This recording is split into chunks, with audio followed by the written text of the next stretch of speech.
I think, do you know what? I wouldn't be surprised if the winner of the match play is Josh Rock. Welcome back to the Mission Darts podcast, episode number 49. We're getting closer to that 1 year mark, number 52, which means round about this time last year, we started brainstorming for this podcast, thinking, I wonder if that would actually work. I sat there in a restaurant eating my pork belly, saying, no chance, I don't think it's going to work. I think it's a saturated market. But actually, Andy, there's a lot of people that want to hear us talk dribble about the world of darts. They do. So that keeps us coming back every week. We know how difficult it was last week, but we somehow got it done in the end. But we keep coming back week after week with just me and you talking about the world of darts and talking about the world of everything else, which keeps it interesting, shall we say. Well, there's a lot to talk about in the world of darts. We're now at the point of this going out, we'll be into the world's second biggest event, the World Matchplay, in regards to prize money. We're not going to talk about that in the normal ways. We're not going to sit here going, oh, I think this is going to happen and give our predictions. We're going to talk about the fun, interesting stories that go alongside it. Do you know what, right? The first question I've got for you, and we're going to talk match play. We're going to talk about people that are at Blackpool. There's a lot of people that will be going to Blackpool that aren't really Blackpool goers. By Blackpool goers, I mean Blackpool's an acquired taste. Some people love it. Some people say it's a bit of a hole. Some people left it. I left it a long time ago. With that, if you had to predict one player likely to be found at the £1 burger man eating, who would it be? I've got my answer absolutely nailed on. Andy Smith. He's not even in the event. He's not been in the event. Yeah, but yeah, he's the pie man. He's the pie man. Yeah, he's not the burger man. Somebody that's at the event this year, who would be at the burger van? That'd be Ryan Joyce, Mission Zone. Exactly, it's exactly the same. I went Ryan Joyce. If there's anyone likely to go to £1 Burger Man, and if you're not familiar with the story, guys, there's a guy in Blackpool who sells burgers for £1. And included in that, you can have onions on it. You can have your sauce. That's all included in your £1. You don't have to pay extra. It's not like one of these restaurants that Andy Cornwall takes me to all the time where I've got to pay £1.50 for a pot of sauce. No, you get sauce on your burger. I've heard, Matt, that there's a few trying to replicate him now, almost trying to live off the back of his glory, and they're not as good. I've seen people, these channels that rate, well, we do Rate My Hockey, they do Rate My Burger or whatever it is, takeaway, have said the £1 burger is great value for money, fantastic. So a lot of other local have jumped on it and gone. I think one guy's gone 99p burger. It's like, really? This is where you're probably going to wish you didn't let me lead this, because I don't know, I'm in a bit of a silly mood today. I've started off with a £1 burger. The next thing I'm going to ask you, Andy, if you just lean closer to your camera, I'll fill in the blanks for the viewers listening on audio. You've got to lean into the camera, and what you've got to do, I just want you to pinch your chin like this, but show the camera. And then pinch, don't tense, you've got to go loose. Oh, okay. Just bring it a bit closer to the camera for me so I can have a good see. And just like pinch it. No, you've got a strawberry. No, you've got a strawberry. Got a dimple like you. No, yeah, you've either got a bum chin or a strawberry, and you've got a strawberry. Yours a bum chin. See, mine dips in, so it means I've got a bum. See, that used to be comments. That used to be the thing, Matt, wasn't it? John Travolta that had that back in the day, and all the women thought it was really sexy. So, but we've moved on 40 years since then, so maybe it's not so much anymore. I've got one more. Yeah, good way to start. Good way to start. Those people going to Blackpool for the first time, good luck. I hope you get home okay. World Matchplay, my favourite event, Matt. I hold my hands up. It's my favourite. Not just because it's in Blackpool and I'm a Blackpool guy. It's my favourite. Iconic venue. So why not start off with a great question that's come in? What is your favourite Matchplay moment, Matt? Because I know what mine is. Have you got one? Favorite match play. Now, I've got a lot. Now, I'll just give you a bit of history into my background with the match play. I used to go to the match play every year as a season ticket holder. Back in the days before darts was popular, I used to go as a child. We used to go for our family holiday. My mum, my dad, my brother, my auntie, everyone. We used to go and book a table. and we used to go to the match play. The last one we went to as a family was the final involving Mark Dudbridge. I think it's 2002. We went for the 2 Rod Harrington years and then all the years following that. We had some great years there, like really good family holidays. To the point where a season ticket used to cost you £30 for the entire week. You know, you can't get one ticket for £30 now. And it was that unsupported back in those days. They used to go around outside the venue asking people if they wanted to come in because they needed to look full. Wow. Not only that, but not all the games were televised. So some of the first round games, you know, when you get like Dennis Smith against like Mick Manning, like that used to be on non-televised afternoon slots. So look how far it's come now to be a sellout with people ticket touting outside to try and make money off the back of the tickets. So I've seen it from the very, very start. I've been involved in different parts of the match play. Do you know there are only 2 players who have never been beaten on the match play stage? Can you name them? Larry Butler. He lost. Back and defend. He came back and defended and didn't win it. To defend. And it's not a trick question. It's people that have been, not people that haven't been. No, you've never lost on the match play stage. Yeah, exactly. Yeah, so that's not the answer. Be quite a list. Wow. So it has to be somebody's 2 players. See, I think this is a trick. I know you. I think this is a trick question. There can't be anybody that's unbeaten. Can't be. It has to be an Edgar Tricky. There's 2. It has to be an Edgar Tricky, this. Oh, is it something like when they've had a commentator on the stage? Is one of them you? No, it's not like commentators and things like that. Like it's not like it is it's actual dart players. Actual tournament, actual dart players that have not lost on the stage. Shall I give you the answer? We're going to run out of podcast time in this, you know, and I'm out for Casa. Bo Greaves? Bo Greaves, there's one. Yes, Bo Greaves is one. Yeah. Never lost on the stage. Right. Women's World Match Play winner. Yeah, okay. You're going to have to give me the other one. You kind of got it right, but you got it wrong in context. It's me. I said you. So years ago, they ran, and it only happened once, a junior version of the match play. I was 14 at the time. Really? And yeah, they ran it once, and I won it. I was pre-show for Phil Taylor, Richie Burnett, and they played the semi-finals and the finals on the stage before the Phil Taylor, Richie Burnett final. I'll tell you what, that's a proper darts trivia question that I never know that existed. Did you play in the junior worlds? Did you only got in that? They never was around. When I was younger, they didn't do things like that. When I was younger, we played for a certificate and a TV. That was it. I won that event, and I got a bag of goodies. I got Sid Waddell's VHS. I got some shirts. You know, like it was a goodie bag. Like it was a very good, valuable goodie bag of great things. I wish I still had some of it now. Probably be quite valuable, some of those bits. But yeah, I got a goodie bag, and I got the dartboard as well, signed by all 32 players. The dartboard off the stage as well.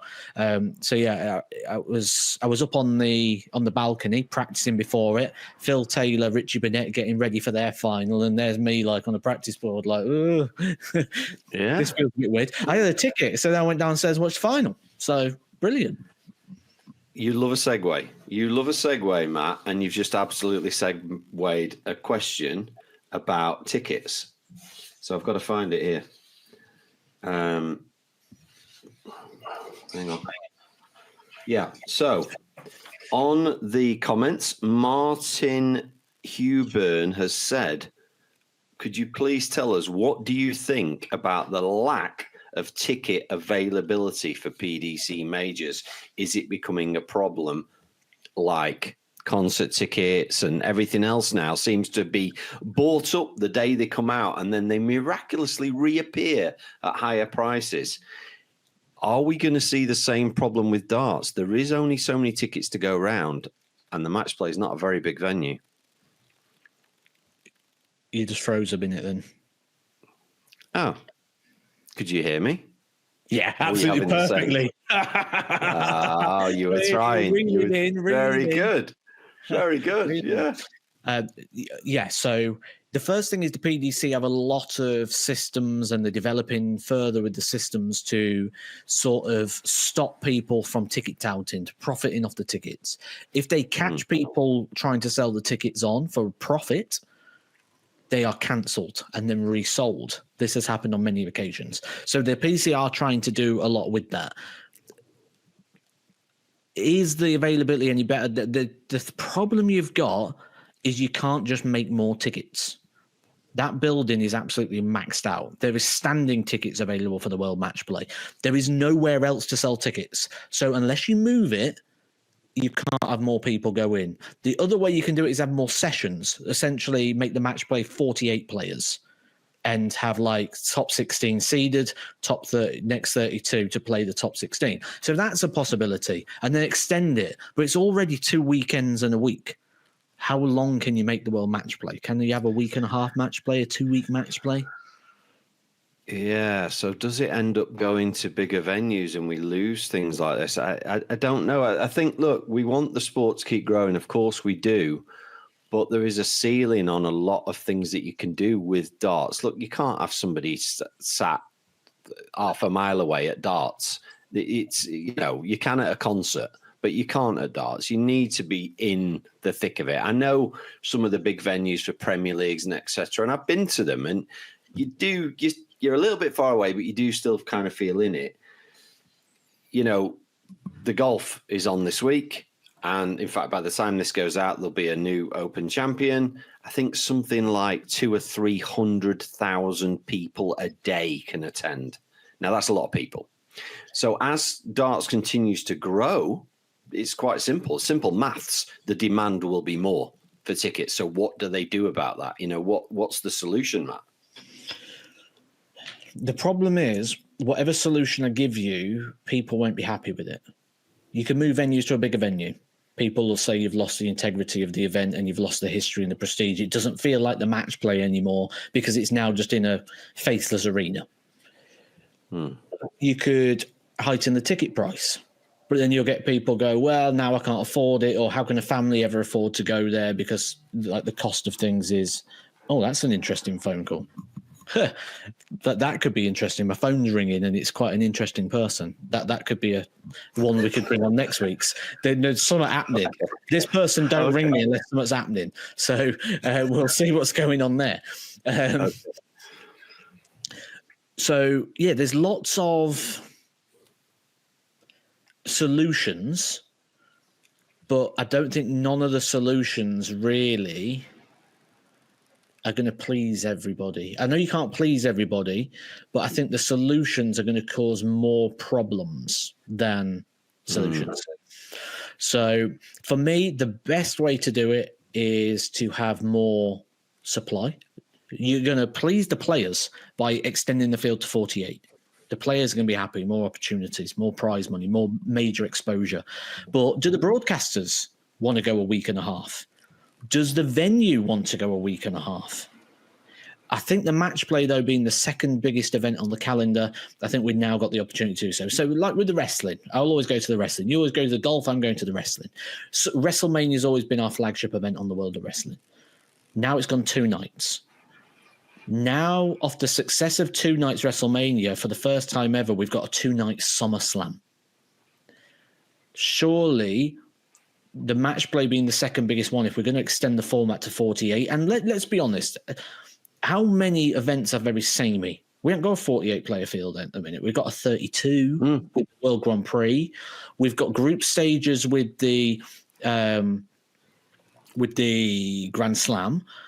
We've got 64 at the Players' Championship finals. Go 48. Be different. You know, let's have the top 16 players in the world seeded, and they're going to take on the top 32 of the Players' Championship Order of Merit. So the 1 year top 32 players are going to battle it out for a chance to play against the top 16 in the world. That will bring us back the kind of vibe we had about the World Championships when it was 96. Top 32 were seeded. Everybody else playing to play those. We've lost that now because of the 1 to 8. Let's put that into the match play. Let's make the match play 48 and make the top 16 really matter. I've heard some interesting comments on the World Championship. We know we spoke a couple of weeks ago about the to be confirmed spot. I've heard a few nice, rumours and things saying, there's going to be an amateur tournament. Anybody can enter. Winner gets in the Worlds. Content creators, all that sort of stuff. People that are influencers, all that sort of stuff. So it's that's going to be interesting. But you're right. I don't think there's a short-term fix other than creating more events. Do you create another major in May or something? I don't really know. So it's a tricky one. It is a tricky one. Now, I did ask you a question about at the start of the podcast, and I didn't get an answer. What was your favourite match play moment? Okay. Because I've got mine written down here, and it was Colin Lloyd's 170 against John Parr. It is one that vividly. Mind, isn't it? Yeah, absolutely. I think you might have gone Wes Newton 9-darter being a local. Yeah, lad. Amazing. I think it's his only 9-darter on TV as well. Great moment. Others, Rod Harrington's 136 to beat Manly on it if Manly was sat on. Manly had 2 darts at a double, missed, and Harrington took out 136 for the title. Otherwise, Manly it goes to a deciding leg. I mean, what a tournament! I love. Are you a big fan of this longer format of legs? I have to say, I'm getting a little bit bored of best of 11s now because I'm seeing it all the time. Pro Tours, Euro Tours, it's best of 11 all the time. I'm bored of it. I want some longer format. I used to love it when it was uncapped. I don't like the fact there's a cap now. Like you've got 5 legs I would prefer. Again, going back to match play days, I believe it was John Lowe against Bob Anderson potentially, or Bob Anderson against someone else. World match play. And the afternoon session ran that long because it was meant to be like 1st to 10 and it ended up being like 19-17, that it ended up overrunning to the point they came up on the stage and there was like, look, if you've got tickets for the evening session, just stay where you are because you've got 45 minutes to turn this around. So, do you know what? I'm going to be selfish. My match play favourite moment isn't going to be about anybody else. My favourite match play moment is going to be about myself. And I think part of this comes down to, because like I said, we grew up going to the match play. It was our family holiday. Everybody got together. And, when I look at the family now, I don't really have much. I've got 2 family members left. They've all since gone.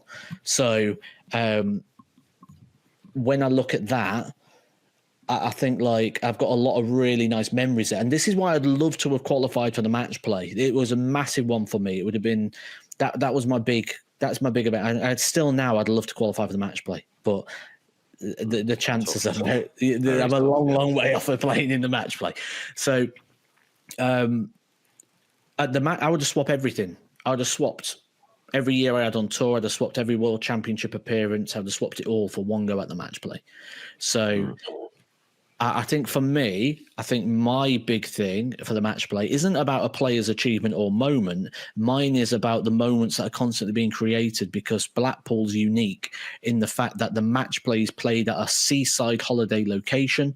There will be families there. There's going to be people that are going to make memories for a lifetime. And there's going to be people that sort of have memories, not just with families, but with friends, because we'll go to the darts, then we'll go to Trilogy. Yeah, we'll have a great time. And Tucson, we'll go to the waxworks, we'll go up the tower. Yeah. And we'll go, we went for the whole, we went 2 days beforehand. So we had a day in Blackpool first, then we'd go to every single session. When it got to the end of the week, you didn't have afternoon sessions anymore. It was just evenings when it got to like quarterfinals.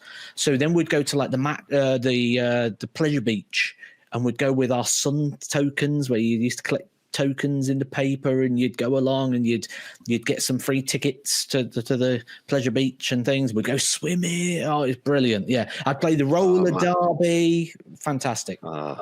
Unfortunately, you've just mentioned something that our subscribers have been talking about this week. They've remembered what we said in January. Have you remembered what we said in January? That we would run into the sea if one of the Lukes didn't win the match play. Do you know what? We're due to plan a trip. Yeah. We're planning a trip right now, and we're trying to work out a plan for the next Rate My Hockey trip. And there's a couple of venues in Blackpool. So if it doesn't work out, we'll have to go up, do the Blackpool Rate My Hockeys, and then full on Tom Daly into the Yeah, and while you mentioned that, Matt, a quick shout out to our regulars. If we're planning on going to the middle of the country, so sort of south of Preston, north of Coventry, something like that. If you've got any venues that you think we should visit for Rate My Hockey, those of you that watch both channels, please do just email me, youtube@missiondarts.com, so I can check them out. If it's one board in your local, it's not going to get featured, I'm afraid. But if you it doesn't need to be a huge sports venue like a lot of the ones we've done recently, but just a really, really good darts venue. If you know of one, drop me an email, youtube@missiondarts.com, and I will check it out. And if it's suitable, we might head up there for the next series. You never know. But as for running into the sea, we also predicted in January who we thought was going to have a good year, a certain Gerwyn Price, and we both agreed. Does he look to be in form? Well, he is, isn't he? He's just won the Euro Tour. Yeah, he could arguably be favourite for this week. He could arguably be favourite. Nobody's seen or heard of Luke Littler, so we don't know what to expect from him. Humphreys got beat last week. So is it Gerwyn Price's to take?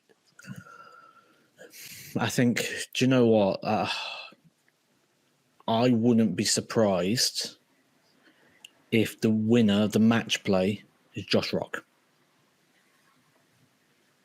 I would be surprised. Sorry, but I would. Really? There's a brave outside pick there. That's a brave outside pick. That's a biggie. I've been covering the Pro Tours recently. I've been seeing a lot of Josh Rock. I'm seeing a very confident guy. I see his actions fixed. I see fluency. I see confidence. I see quality. There's something concerning me here, and I'm going to say it. And it may be one of those things that some people don't like, but it's the truth. He's got to look at his lifestyle. Oh, God, yeah. He's expanding every time I see him. Yeah. And with that, there's going to be a point where health will kick in and it's going to hold him back. Because we all do it. We've all gained weight over time. What concerns me is how rapid this is.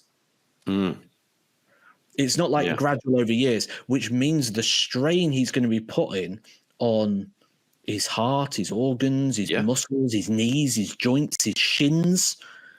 It's gone from, it's a bang. So I think that's something at the moment that I think he needs to look at. But other than that, what a quality prospect he is right now.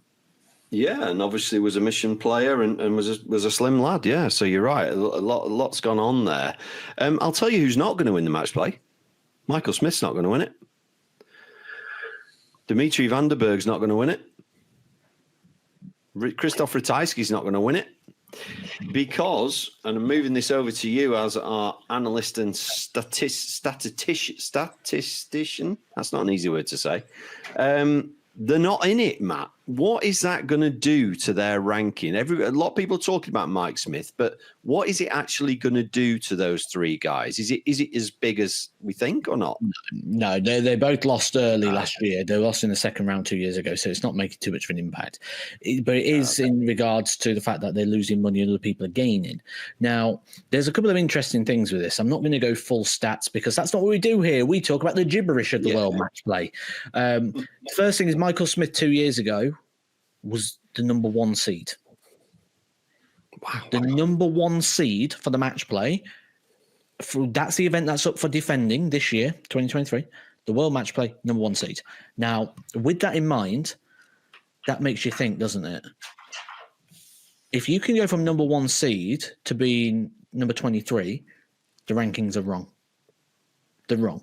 Now, the reason I say they're wrong, and this is why they're wrong, because I did a video on this on my own channel, and people are like, the rankings aren't wrong because he's lost games and he's dropped positions. Yes, you are correct. He's lost lots of games. And yes, he should be the number 23 position because that's where he deserves to be right now. Or should he be lower? Because maybe he's been playing worse than the world number 23, but he's been protected by his ranking. Now, the rankings are wrong because Michael Smith's gone from number one to 23 in a short period of time. He hasn't, in the last 6 months, all of a sudden started performing really bad.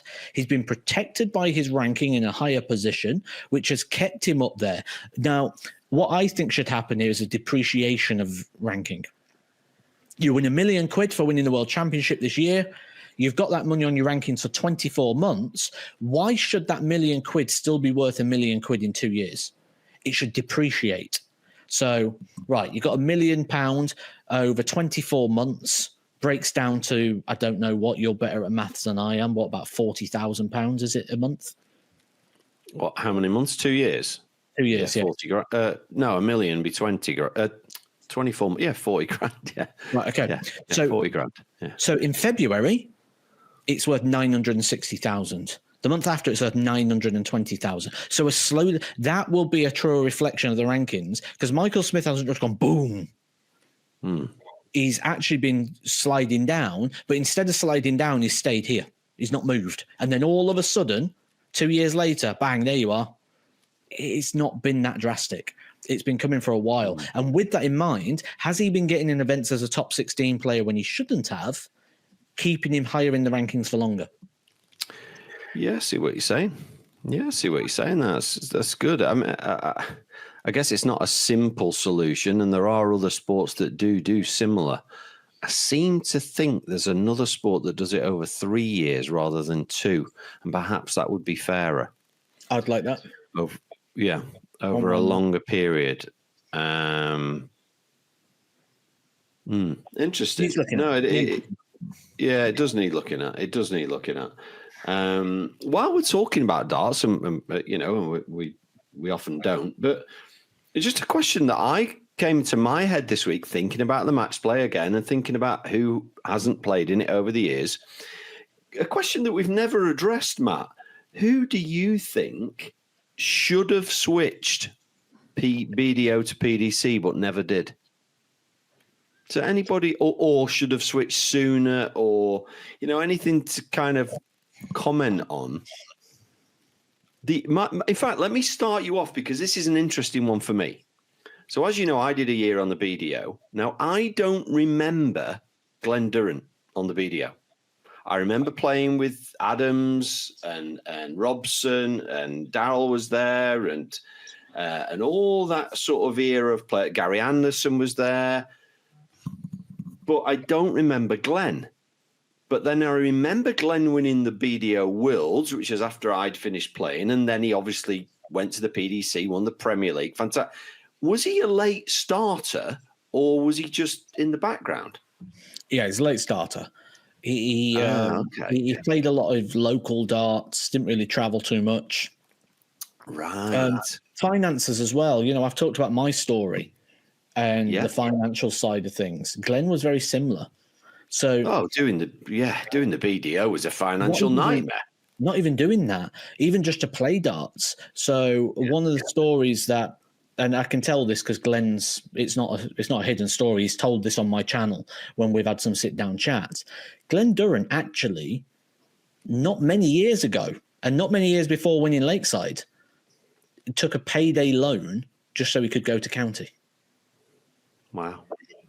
And that was sort of like mid-40s, so, and then a couple of years later, winning Lakeside. Amazing. So amazing, isn't it?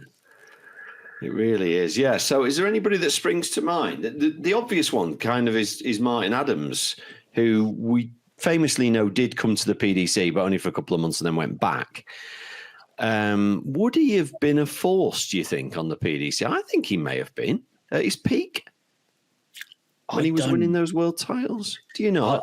I think it was the best thing for him to stay where he was. There's certain players in there. You had the Darryl Fitz, Antonio O'Shea conversation. Should they have switched over? I think they was better where they was, because they've become almost iconic with the world of darts. And I think they're better having the legacy that they've got from the events that they played on the BDO. I think there's a lot of people that maybe did the right thing in not switching, because we know what the PDC's like. It's a profession, It's different. And there's a lot that switched late, Matt. The likes of Scott Mitchell, the likes of Scott Waits. Yeah. famously won the Grand Slam as a BDO player, didn't he? Do you know what? Beat Wade in the final? I'm not going to name the player, but there was a player who was very, very successful on the BDO. I mean, very successful. And he came to the PDC and he was there for a few weeks and he came over and had a conversation with me. We had a chat and he introduced himself. I'd not really come across him before. And he goes, what's interesting here is he says, when you come into this room, no one cares who you are. He's like, Michael van Gerwen's over there. No one cares. James Wade's over there. No one cares. When you're on that BDO circuit, it was like, oh, I'm playing him. Oh, he's like the number 50 in the rankings. Oh, I've got a tough game here. Like, everyone really panics about each other. In the PDC, no one gives a damn. And every game you play there could be a final in any of the other events. The game you play in round one could easily be the final. And it was very much that sort of rude awakening. Never succeeded. Straight off, because he's gone from everyone fears me to no one really cares who I am. No one even notices me. I walk in a room and like no one even looks up. Like no one really gives a damn. Yeah, I guess it's a bit like a sort of a Blackpool player getting scouted and going, oh yeah, he's a bit good, and then he goes to Man United and like, who are you, mate? You're a nobody now. You were a superstar in Blackpool, but now you're just another player. And it brought me onto another crazy thought that I had this week. Question that gets asked a lot, Matt. Why do the general public, darts public, not get to hear of new darts signings like you do a footballer? Oh, Messi's gone to Barcelona. Oh, Ronaldo's back at United. Oh, nobody ever hears Mission have signed, Target have signed, Winmau have signed. That doesn't go on. From my perspective, to give people a bit of an insight, players now are under long-term contracts. They might not be aware that players now are taking 5 to 8 year contracts with companies. Yeah. So you're not going to see Luke Littler or Luke Humphreys with a different company next year. It ain't going to happen. So they're signed to long term. And then that got me thinking, yeah, is that fair though? Should they not be allowed a transfer window in January? Well, every company can go, right, you can pick one player.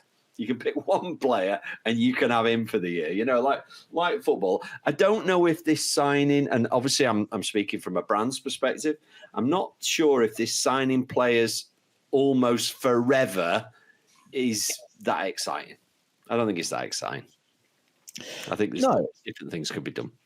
And I think when you look at a sign about any sort of contract, certainly in football, like, if we knew someone was going to leave and they wanted to leave, we would put them on a longer term contract because we was only a small club. So a lot of the times the players would work with us where we'd say, look, we're not going to stop signing, but we want you to sign this deal. We know this club's coming in for you, but we want you to sign this. And they'd sign it. And the reason they'd sign it is because the first thing the club need to do is pay out the contract. So if we're a little non-league club and we've got a player on £500 a week for 3 years, the first thing you got to do is pay us £500 a week for 3 years. That's a good deal to us. Like, a lot of money. So we had a decent goalkeeper at one point. We sold him for 70,000, and it was like, wow, yeah. So that'd be a lot of money to a little club, wouldn't it? Oh, it pays your wage bill for the year, for your players' fees. Likes and everything. So, and that's just purely because we knew we had the player. We knew he had a lot of interest. We knew clubs was willing. And the other thing is the bigger clubs are willing to do it as well because they're willing to play the game. They understand it. They know how much that will support the club and they still get what they want out of it as well. There's not a lot of underhandedness when it comes to like big club to little club. They're very good with that sort of thing.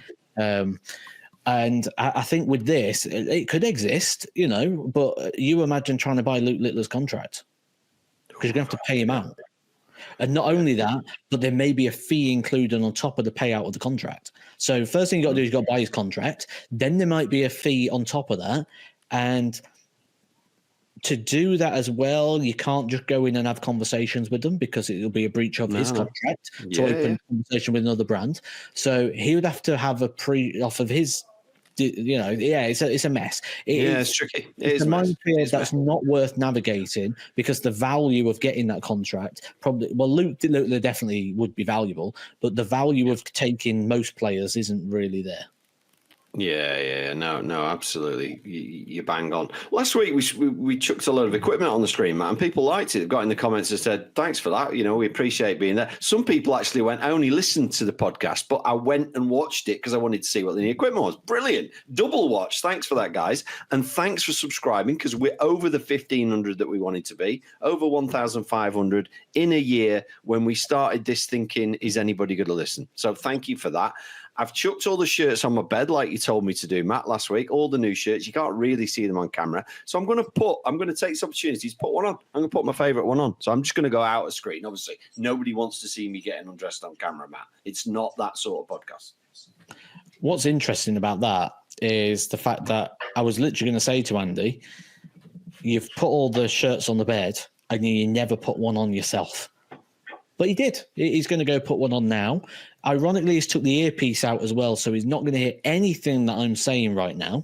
So when he comes back, he's not going to know any of it. I'm back. And I'm back. Do you know what? In typical Andy style, he's gone for the not full jazzy one. He's gone for a bit of a blander one. But the thing about that is it's actually blander, but I would say a little bit classier. Yeah, I love this shirt. So this is the players shirt, Matt. So you'll be getting one of these. And this is for the players to wear sort of backstage or when they're practicing before they actually go on stage. So it's like a dart shirt, slightly different collar and zip. I love the mission blue. Bigger logo. I was pointing to the wrong side then. Bigger logo. I think it's smart. I think you could actually, go out for a beer afterwards and nobody would bat an eyelid. So I really, really like it. So that's going to be coming soon, and you'll be obviously getting those because you're a mission player, which people forget. Yeah, because we don't see you playing much these days. But what they don't forget is to get my darts because they came back in stock a few weeks ago. And do you know what? Right, I'm going to do this, and I'm going to do another comment. They came back in stock a few weeks ago, and I was worried because they've been out of stock for so long. I thought, is that it? Are people not going to be interested? No. They're going straight for it, which also brings me to a point that someone put in the comments of the pod the other week. I love the fact that at any moment, Matt can just randomly start advertising his darts. So just to let you know, they are available in 21, 23 and 25 grams. Yeah, they are. And I recommend the 23s. They're the ones. They're the ones. I can just about throw them. Right, I've got a really, really good question. It's actually a double question. I need to get my glasses on. I haven't got them. It's the Marathon Mayhos. Okay, and this is in one of the comments. And this is absolutely a question for you. I have two questions I cannot get a conclusive answer for. If you hit the double and the referee calls game shot, and then as you start walking, it falls out of the board, does it count or not? There's two answers. There's the official answer, and there's the official answer, and then there's the answer. So the pub player in you, or the localized player in you, or they all believe that the referee calling game shot is the most important thing in the world. It's not. You could call game shot, it falls out. Oh, no, sorry. Go back, carry on. Because the dart only counts at the point of retrieval, not the point of score, or not the point of call. So, and there are examples of this actually happening where it has. Now, there is also discretion that needs to come into mind. Because let's say Michael van Gerwen hits double 16 to win the World Match Play this week. Music goes, lights go, the stage is bumping, he's jumping around, yeah, and he knocks the dart out. They're not going to go, oh, hold on, oh, stop the light, turn it off. Michael, it's fell out, mate. Like, you've got to carry on. So there's a lot of discretion that comes into it. But the referee calling game shot is not the most important thing. That is not the signal of the end of the shot. And that's where people get it wrong because they think, oh, the referee's called it, that's it. No. the referee calling it is not the most important part. And that might explain why we see a lot more on the Pro Tour. If you're watching that and obviously listening to Matt while he's commentating, we see players hit the game shot and go and retrieve their dart before they shake hands. I've seen a lot more of that recently. Perhaps they don't want to turn round, and then meanwhile it's fallen out the board, and then it's a bit of controversy. Whatever happens then, isn't it? You're going to have somebody who's not going to be very happy one way or the other. So let me give you another one. You'll watch for this now. Okay. When a player throws a dart, if it looks a little loose in the board, the referee will not call the shot until the player has walked down the oche. So it goes in, and they'll stand there and go, 100. 100. But if it looks a little bit loose, there'll be a pause. They won't call it straight away. They'll watch them come down. As soon as their hand goes up, 100, they'll wait. There'll be a slight watch for that slight delay.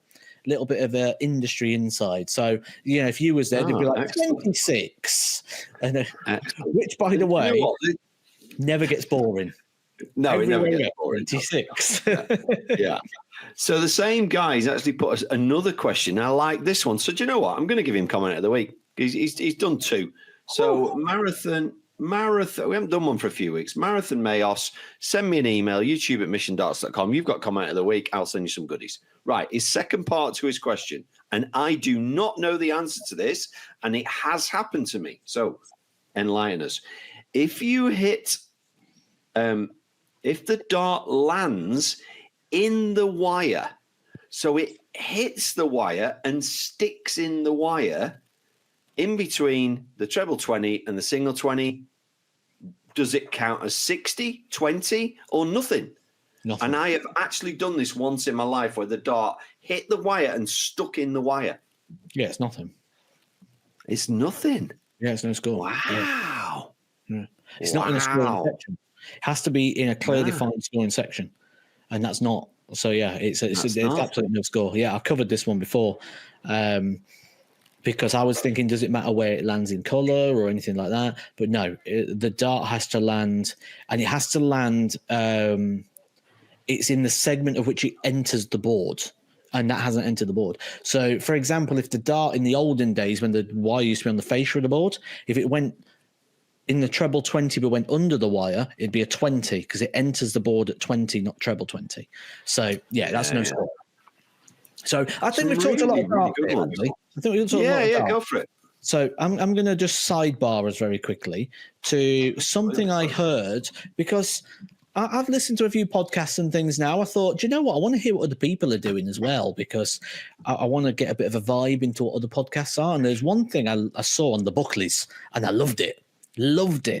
And they talked about what's in their algorithm right now. Like when you go on TikTok, YouTube, things like that, what is the algorithm feeding you this week? And do you know what? Since I heard that, I thought, this is a good conversation, actually, because different people's algorithms will feed them different things, because the algorithms worked to go, you've paid attention to this week, we're going to send you that. My phone's listening to me have this conversation about darts. It's probably going to send me some darts content this evening. So do you know what my algorithm's feeding me at the minute? You'll never guess it. I don't even know if it's got to be wrestling. It's got to be wrestling or toys or steak. Nope. I can't really think what else you've spoken about in the last. It's not something we've spoken about. I don't know how I stumbled on. Nope. Oh, right. It's not been listening to Jody, has it? And then recommended stuff to you, because I've heard that does happen. No? Right, okay. Go on then. Dogs eating. Now, my daughter showed me this the other day, and I was like, what is the world coming to when we are sat watching videos of dogs eating? Yep. Why is it recommending that to you? I haven't got a dog. Yeah, I do. Yeah. But I didn't watch my dog eat. And then, do you know what, right? I was sat there, and it was only when Jodie mentioned it. So we laid on the bed. She's watching telly, and then she's like, what on earth are you watching? Because it's making a noise. And I'm like, I'm just watching this dog called Panther eating his dinner. And she was like, why are you watching that? I'm like, I don't know. She goes, how long have you been watching that? I'm like, well, I look at the clock. It's 45 minutes. I was sat watching dogs eating dinner for 45 minutes. And all they do is put the meat down in front of them. Wait, go get it. And he The dog said, it's the same every time. There's one that's doing fine dining. So the guy gets his dogs down and he's cooking up the dinner for the dogs, like fine dining. Like it's incredible. He eats better than me. And I'm just watching it and I'm sat there and I'm like, why am I doing this? So then I'd turn it off. I'm like, I've got to get off of TikTok because I'm ruining my life here and watching dogs eat. And then next day I sit down in the morning, 30 minutes and watching dogs eat. And I'm like, why? Just stop watching dogs eat. Yeah. Right. So mine ended up this last week with children swearing. So I'd watched, you must have seen the one with the little girl and the goat in her garden. I don't need to tell you which one that is. People listening to this now will know what I'm talking about. The Australian girl, she's probably about 2 and sees a goat in the garden. Have you never seen that? You haven't, have you? Right, I'll share that with you. It's hilarious. So because I'd watched that a few times and she swears, then I started getting videos of little kids. Like there's one doing the ice bucket challenge. She's from your area. Water challenge. The ice bucket challenge over her head, and she swears, but it sounds so wrong when it's like a 2 or 3-year-old swearing. So I'm like, I really need to watch some other stuff. I don't want kids swearing on my TikTok. Like, seriously, what's this all about? But that's the algorithm, isn't it? The minute you watch the second one, it goes, oh, we're going to send you loads of these. It's like you'll be getting dogs eating all sorts for the rest of the week now until you like clear your history or start again or something. I don't know.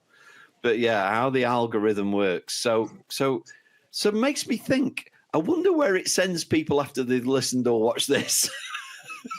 That'd be a nice YouTube. comment to find out, Yeah. Please get in the comments and let us know what was the most randomest video you were recommended after listening to Matt and I. Because it just and if it's somebody licking batteries. Yeah. Oh dear, yeah. But yeah, the algorithm and how it works. What a weird thing. And have you noticed all this AI now when you're using any form of messaging, it's suggesting what you should say. Like, can I not have my own thoughts anymore? Everything's telling me what I should be saying. Do you know what? Big shout out here to YouTube. I'm sure they're not listening, but anyway, big shout out to YouTube. Have you seen the new community guidelines that have been sent out? No. So, the new community guidelines say if you are using AI-generated content, AI-generated voices, anything AI-related in your videos that is not made by you, using you have to tick a box now on YouTube to say this is all original content. There is no alteration, so it doesn't make anyone look like they're doing something they should, or no AI interference. If you have any AI detected in your videos, demonetized for that video.